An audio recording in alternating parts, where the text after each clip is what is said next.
나는 누구일까? 나는 어디서 와서 죽으면 어디로 가는 걸까? 우리는 흔히 이렇게 생각합니다. 이 몸은 낡아서 사라지겠지만 내 몸속 어딘가에는 영혼이라는 투명하고 반짝이는 알맹이가 들어있을 거라고요. 그래서 내가 죽고 나면 그 영혼이 몸에서 쏙 빠져나와서 마치 헌옷을 벗어던지고 새 옷을 갈아입듯이 새로운 몸을 찾아 여행을 떠날 거라고 믿습니다. 우리가 명절마다 정성스레 제사를 지내고 돌아가신 부모님이 좋은 곳으로 가시길 비는 것도 마음 깊은 곳에 나라는 존재는 영원히 사라지지 않을 거라는 믿음이 있기 때문이겠죠. 그런데 여러분, 만약 제가 지금부터 들을 말씀이 여러분이 평생 믿어왔던 그 당연한 상식을 송두리째 뒤흔든다면 어떨까요? 만약 부처님께서 그런 영혼은 없다, 나라고 할 만한 것은 처음부터 없었다라고 말씀하셨다면요. 이 말이 도무지 납득이 안 가고 심지어 황당하게 들리시나요? 네, 충분히 그럴 수 있습니다. 저도 처음 이 진실을 마주했을 때 등골이 서늘해지는 충격을 받았으니까요. 생각해보세요. 만약 나라는 알맹이가 진짜 있는 게 아니라면 우리가 수천 년 동안 귀에 딱지가 않도록 들어온 착하게 살면 복을 받고 나쁘게 살면 벌을 받는다는 이야기는 도대체 누구를 두고 하는 말일까요? 내가 평생 땀 흘려 쌓아온 덕이나 내가 저지른 실수는 죽으면 공기 중으로 흩어져 버리는 걸까요? 영혼 없이 다시 태어난다는 건 나랑 아무 상관없는 엉뚱한 낯선 사람이 태어난다는 뜻일까요? 그렇다면 우리가 굳이 지금 바르게 살려고 애쓸 필요가 있을까요? 이 밤 수많은 영상들 중에서 하필 이 이야기에 귀를 기울이게 되신 건 절대로 우연이 아닙니다. 여러분의 마음 가장 깊은 곳, 무의식의 바닥에서 진짜 진실을 알고 싶어하는 지혜의 씨앗이 이제 막 껍질을 깨고 꿈틀거리고 있다는 증거입니다. 불교 경전에는 백천만 년이 지나도 듣기 힘든 귀한 인연이라는 말이 있습니다. 지금 저와 여러분이 이렇게 목소리로, 마음으로 만난 이 순간이 어쩌면 여러분의 운명을 옥죄던 보이지 않는 사슬을 끊어낼 거대한 전환점이 될지도 모릅니다. 3,000년 동안 소수의 수행자들 사이에서만 은밀하게 전해져 온 이 놀랍고도 조금은 무서운 비밀을 풀어헤치기 전에 잠시 눈을 감고 깊게 숨을 한번 들이마셔 보세요. 그리고 마음속으로 조용히 되뇌어 보시길 바랍니다. 나는 진실을 마주할 준비가 되었다. 자, 이제 편견을 내려놓고 저와 함께 떠나보시죠. 나는 없는데도 묵묵히 길을 걷고 있는 그 신비로운 존재를 찾아서 말입니다. 우리는 너무나 자연스럽게 나를 믿습니다. 내 몸은 늙지만 내 마음, 내 정신만은 그대로야. 마치 운전자가 차가 고장나면 폐차하고 새 차를 사서 갈아타듯이 우리 영혼도 몸이라는 차를 갈아탄다고 생각합니다. 이것이 인류가 수만 년 동안 믿어온 영혼 불멸의 이야기입니다. 위로가 되는 이야기죠. 죽음이 끝이 아니라고 하니까요. 하지만 인류 역사상 가장 위대한 스승 중 한 분인 부처님은 이 달콤한 위로를 단호하게 거절하셨습니다. 그리고 당시 인도의 네로라 하는 철학자들과 종교인들을 그야말로 충격과 공포에 빠뜨린 폭탄 선언을 하셨습니다. 바로 무아, 무아, 나, 즉 나라고 할 만한 고정된 알맹이는 어디에도 없다는 가르침입니다. 여러분, 한번 가만히 자신을 들여다보세요. 어제의 몸과 오늘의 몸이 같습니까? 우리 몸의 세포는 매 순간 죽고 새로 태어납니다. 몇 년만 지나면 우리 몸은 완전히 다른 물질로 바뀝니다. 그럼 마음은요? 아침에 기분 좋았다가 저녁에 우울해집니다. 나라는 생각, 의지, 기억, 이 모든 것 중에 잠시도 멈춰 있지 않고 강물처럼 흐르지 않는 게 단 하나라도 있습니까? 도대체 어디에 못을 딱 박고 이게 진짜 변하지 않는 나다라고 할 수 있겠습니까? 여기서 우리는 거대한 모순에 부딪힙니다. 이 모순은 지난 3,000년 동안 수많은 천재들을 괴롭혀온 질문입니다. 스님, 만약 1초 전에 나와 1초 후에 내가 다른 사람이고 내 안에 영혼 같은 알맹이도 없다면 도대체 고통은 누가 받는 겁니까? 젊은 시절에 죄를 지은 건 과거의 나인데 늙어서 감옥에 갇혀 벌을 받는 건 지금의 나라면 범인은 사라지고 없는데 엉뚱한 사람이 벌을 받는 거 아닙니까? 이 우주에 정의라는 게 도대체 어디 있습니까? 이것은 단순한 말장난이 아닙니다. 이것은 불교에서 가장 깊고 가장 건드리기 어려운 벼랑 끝 같은 진실입니다. 부처님이 말씀하신 무아는 지금 숨쉬고 생각하는 여러분이 유령이라거나 환상이라는 뜻이 아닙니다. 여러분은 분명히 존재합니다. 저도 존재합니다. 다만 끊임없이 변해가는 그 흐름 뒤에 마치 다이아몬드처럼 딱딱하고 절대 변하지 않는 영혼이라는 덩어리는 없다는 뜻입니다.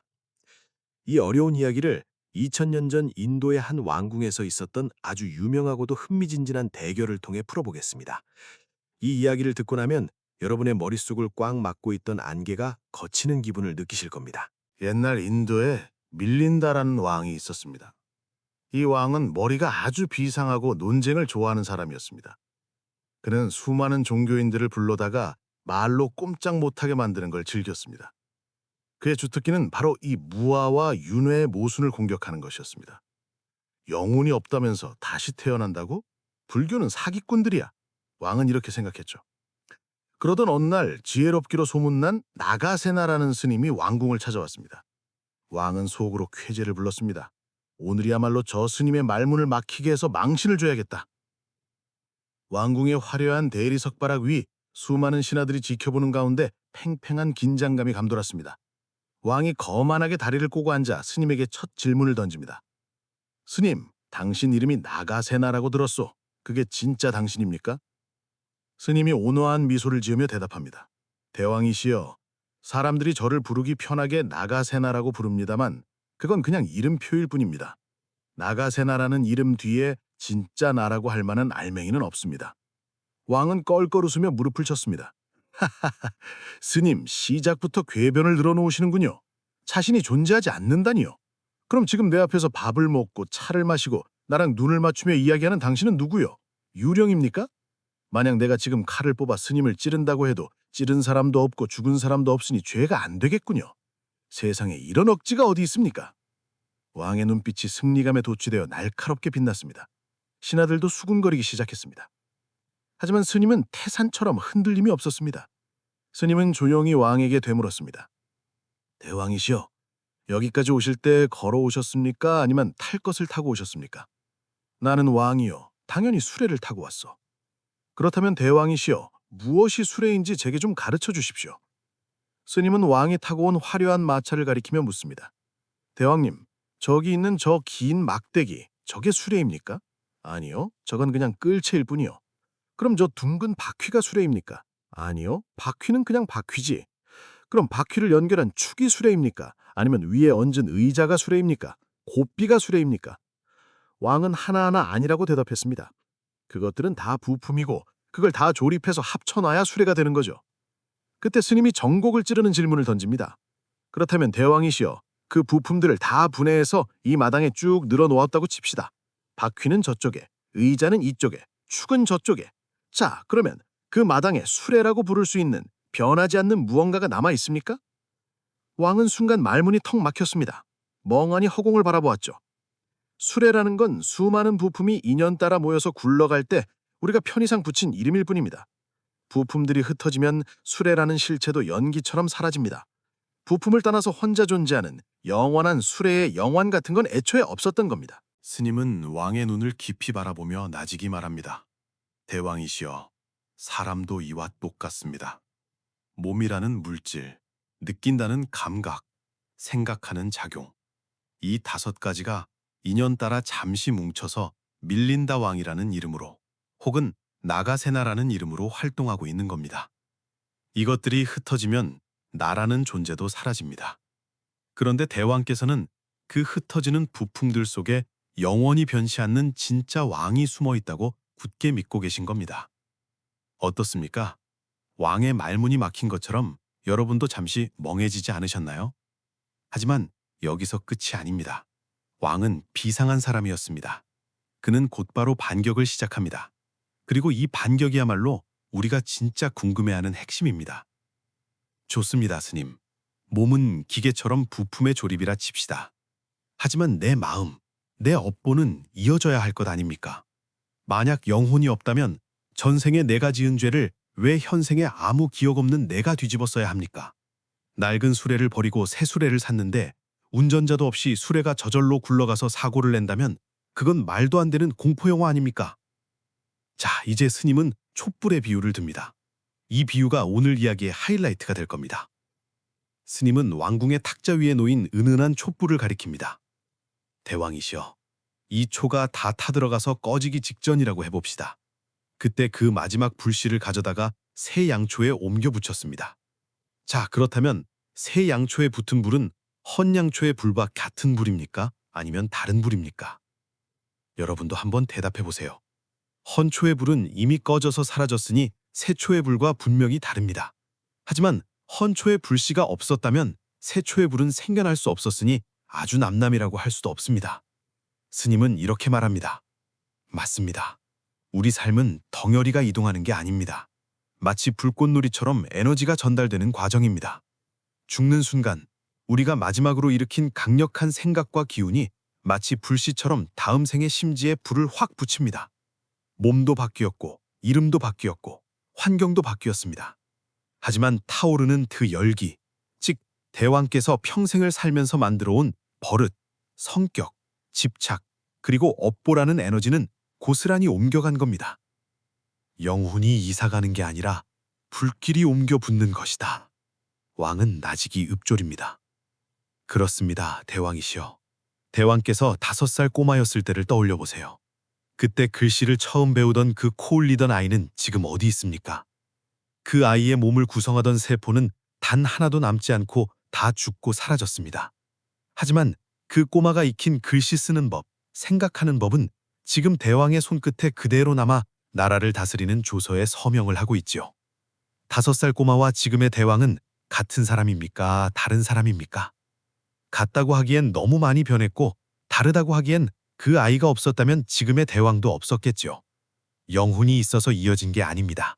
습관과 기억이라는 에너지가 강물처럼 흘러왔을 뿐입니다. 자, 여기까지 들으시니 조금 감이 잡히시나요? 하지만 여전히 풀리지 않는 의문이 있으실 겁니다. 그래도 기억이 안 나잖아요. 내가 전생에 무슨 짓을 했는지 기억도 안 나는데 벌을 받는 건 너무 억울하지 않나요? 이 억울함을 푸는 열쇠는 바로 우유와 치즈, 그리고 씨앗의 비유에 있습니다. 기억나지 않는 전생이 어떻게 지금의 내 성격을 만들었는지, 그리고 현대과학인 양자역학은 이 소름 돋는 불교의 진실과 어떻게 만나는지. 자, 여러분, 오래 기다리셨습니다. 1부에서 우리는 촛불의 비유를 통해 영혼이 이사가는 것이 아니라 에너지의 불꽃이 옮겨붙는 것이라는 놀라운 진실을 마주했습니다. 하지만 여전히 가슴 한 구석이 답답하실 겁니다. 밀린다 왕도 똑같았습니다. 그는 억울했습니다. 스님, 100번 양보해서 에너지가 옮겨진다고 칩시다. 하지만 나는 전생의 기억이 하나도 없지 않습니까? 내가 하지도 않은 일, 기억도 안 나는 일 때문에 벌을 받는 건 너무 불공평한 처사 아닙니까? 아마 이 영상을 보시는 여러분도 똑같은 질문을 하고 싶으실 겁니다. 내가 전생에 나라를 구했는지 죄를 지었는지 기억도 안 나는데 왜 지금 내 삶은 이렇게 힘든가요? 이 억울함을 풀어줄 열쇠가 바로 2부의 시작입니다. 스님은 조용히 미소를 지으며 시종에게 우유가 담긴 그릇을 가져오게 합니다. 스님이 묻습니다. 대왕이셔, 이 우유를 따뜻한 곳에 며칠 동안 놔두면 어떻게 됩니까? 그야 상에서 끈적끈적한 요거트가 되고 더 오래 두면 딱딱한 치즈나 버터가 되겠죠. 그렇다면 묻겠습니다. 여기 있는 이 딱딱한 치즈는 우유입니까? 왕이 대답합니다. 아니요. 맛도 다르고 모양도 다르고 이름도 다릅니다. 우유라고 할 수 없죠. 그럼 치즈는 우유랑 전혀 상관없는 남남입니까? 아니요. 우유가 없었다면 치즈는 생겨날 수 없었으니 남남은 아니죠. 스님의 목소리가 깊고 웅장하게 방을 울립니다. 바로 그겁니다. 모습은 완전히 변했습니다. 찰랑거리던 우유의 성질은 사라진 것 같습니다. 하지만 우유 속에 있던 성분과 변화의 힘이 치즈를 만든 겁니다. 대왕이시여, 기억은 사라질 수 있습니다. 기억은 우리 뇌세포에 저장된 정보니까요. 뇌가 사라지면 기억도 사라집니다. 하지만 마음 깊은 곳, 우리가 생각하는 의식보다 훨씬 더 깊은 지하 창고에는 업의 씨앗이 저장되어 있습니다. 스님은 창밖 정원에 서 있는 늙은 소나무를 가리킵니다. 저 소나무를 보십시오. 저 나무가 아주 작은 씨앗이었을 때를 기억할까요? 자기가 어떤 늙은 소나무에서 떨어진 솔방울이었는지 기억하지 못합니다. 하지만 그 작은 씨앗이 품고 있던 성질, 그 생명력은 그대로 자라나서 휜 나무가 되기도 하고 곧게 뻗은 나무가 되기도 합니다. 대왕이시여, 기억은 낡은 가방이라 구멍이 나서 줄줄 셉니다. 전생의 이름, 살던 곳, 가족 다 잊어버립니다. 하지만 대왕께서 전생에 화를 잘 내던 버릇, 남을 돕던 따뜻한 마음, 무언가에 집착하던 그 강렬한 성향은 씨앗이 되어 영혼이라는 그릇이 없이도 다음 생으로 건너갑니다. 지금 대왕께서 유독 성격이 급하다면, 혹은 유독 음악을 들으면 눈물이 난다면, 그건 전생의 기억은 없어도 전생의 습관이 치지가 되어 나타난 겁니다. 기억나지 않는다고 해서 내가 아닌 것은 아닙니다. 왕은 그제야 무릎을 탁 쳤습니다. 아, 내가 기억을 못할 뿐 내 성격, 내 취향, 내 운명 그 자체가 바로 내 전생의 성적표였구나. 자, 여러분, 이제 이야기는 2000년 전의 인도에서 21세기의 최첨단 과학 실험실로 넘어옵니다. 이 오래된 불교의 지혜가 현대 과학 중에서도 가장 어렵고 신비롭다는 양자역학과 만나는 순간입니다. 이 부분을 들으시면 정말 소름이 돋으실지도 모릅니다. 양자역학에서는 이 세상을 구성하는 가장 작은 단위인 입자가 사실은 딱딱한 알갱이가 아니라 확률로 존재하는 파동, 즉 물결이라고 합니다. 쉽게 말해 누군가 쳐다보지 않으면 이 세상은 정해진 형태 없이 물결처럼 흐르며 존재하다가 관찰자가 딱 쳐다보는 순간 탁 하고 알갱이로 굳어버린다는 것입니다. 이것을 관찰자 효과라고 합니다. 이것이 불교에서 말하는 일체 유심조, 즉 모든 것은 마음이 만든다는 말과 너무나 똑같지 않습니까? 나라는 존재도 내 운명이라는 것도 원래는 정해진 것이 없는 텅 빈 에라지 덩어리이고 가능성의 물결일 뿐입니다. 그런데 우리가 이건 나야, 이건 내 돈이야, 저건 내 원수야 하고 강력하게 집착하고 바라보는 순간 그 에너지가 딱딱한 현실로 벗어날 수 없는 감옥으로 굳어버리는 겁니다. 또 양자 얽힘이라는 기가 막힌 현상이 있습니다. 한 번 짝을 이룬 두 입자는 우주 끝까지 서로 멀어져도 보이지 않는 끈으로 연결되어 있어서 한쪽이 변하면 다른 쪽도 빛보다 빠른 속도로 동시에 변한다는 겁니다. 이것이 바로 불교에서 말하는 인연이고 업보입니다. 내가 오늘 누군가에게 내뱉은 모진 말 한마디, 내가 방 안에서 혼자 몰래 품은 나쁜 마음 한 조각은 그냥 사라지는 게 아닙니다. 우주 어딘가에 있는 나의 다른 짝, 즉 미래의 나에게 보이지 않는 끈으로 연결되어 반드시 반응을 일으킵니다. 시간과 공간을 초월해서 말이죠. 죽음은 내 몸이라는 입자가 흩어지는 사건입니다. 하지만 내가 평생 뿜어낸 마음의 파동, 그 정보와 에너지는 사라지지 않습니다. 그 강력한 에너지 파동이 우주를 떠돌다가 자신과 주파수가 딱 맞는 새로운 생명의 시작점, 즉 어머니의 뱃속에 있는 수정란을 만나면 거기서 다시 탁 하고 공명하며 굳어집니다. 영혼이 날아가는 게 아니라 정보가 공명하는 겁니다. 마치 라디오 주파수를 맞추면 허공에 있던 소리가 스피커에서 들리듯이 말이죠. 자, 이제 긴 여행의 끝에 도착했습니다. 밀린다 왕도 민 회장도 그리고 여러분도 마지막 질문을 던질 차례입니다. 스님, 영혼도 없고 고정된 나도 없고 모든 것이 다 흘러가는 에너지라면 도대체 우리는 왜 사는 겁니까? 어차피 나도 아닌데 그냥 막 살아도 되는 거 아닙니까? 스님은 왕을 데리고 궁전의 큰 전신 거울 앞으로 갑니다. 대왕이시여, 저 거울 속의 왕은 진짜입니까? 아니요, 빛이 만든 그림자일 뿐이지요. 그럼 거울 앞에 서 있는 대왕께서 몸을 돌려 나가버리면 저 그림자는 어떻게 됩니까? 당연히 사라지겠지요. 스님은 아주 낮고 단호한 목소리로 이 모든 이야기의 결론을 내립니다. 우리가 괴로운 이유는 거울 속에 비친 저 그림자를 진짜 나라고 착각하고 저걸 영원히 붙들려고 발버둥치기 때문입니다. 저 그림자를 안 늙게 하려고, 저 그림자에게 더 비싼 옷을 입히려고, 저 그림자가 남들에게 칭찬받게 하려고 평생을 바칩니다. 누가 조금이라도 저 그림자를 욕하면 불같이 화를 내죠. 하지만 깨달음이란 무엇이냐? 거울 속의 그림자를 영원히 살게 하는 게 아닙니다. 애초에 거울 속에는, 아니, 거울 밖에도 고정된 나는 없었다는 걸 알아차리는 겁니다. 윤회하는 것은 나라는 사람이 아닙니다. 더 가지고 싶다, 더 살고 싶다, 내가 최고다라고 외치는 욕심과 집착이라는 에너지가 파도처럼 칠 뿐입니다. 파도는 바다 위를 달려오지만 사실 물덩어리가 저쪽에서 이쪽으로 직접 달려온 게 아닙니다. 에너지가 전달되면서 물결을 일으킨 것뿐이죠. 바람이 멈추면 파도도 잠잠해집니다. 집착이 멈추면 윤회의 파도도 그 자리에서 멈춥니다. 그리고 거울은 그저 맑은 빛으로 세상을 비출 뿐 어떤 그림자도 남기지 않게 됩니다. 그렇다면 여러분, 우리는 당장 내일 아침부터 어떻게 살아야 할까요? 정해진 나, 운명지어진 나가 없다는 이 사실이 우리에게 주는 선물은 무엇일까요? 그것은 바로 무한한 자유입니다. 정해진 영혼이 없기 때문에 우리는 매 순간 무엇이든 될 수 있습니다. 우리는 과거의 노예가 아닙니다. 우리 한국 사회에 참 빠르고 치열합니다. 운전하다가 누가 끼어들면 나도 모르게 욕이 튀어나오죠. 인터넷에서 악플을 보면 심장이 쿵쾅거리고 화가 치밀어 오르고요. 이게 바로 우리 안에 저장된 업의 자동 항법 장치가 켜진 겁니다. 내가 화를 내는 게 아니라 내 안의 습관이 전생부터 이어온 그 치즈가 냄새를 풍기는 겁니다. 운명을 바꾸고 싶으신가요?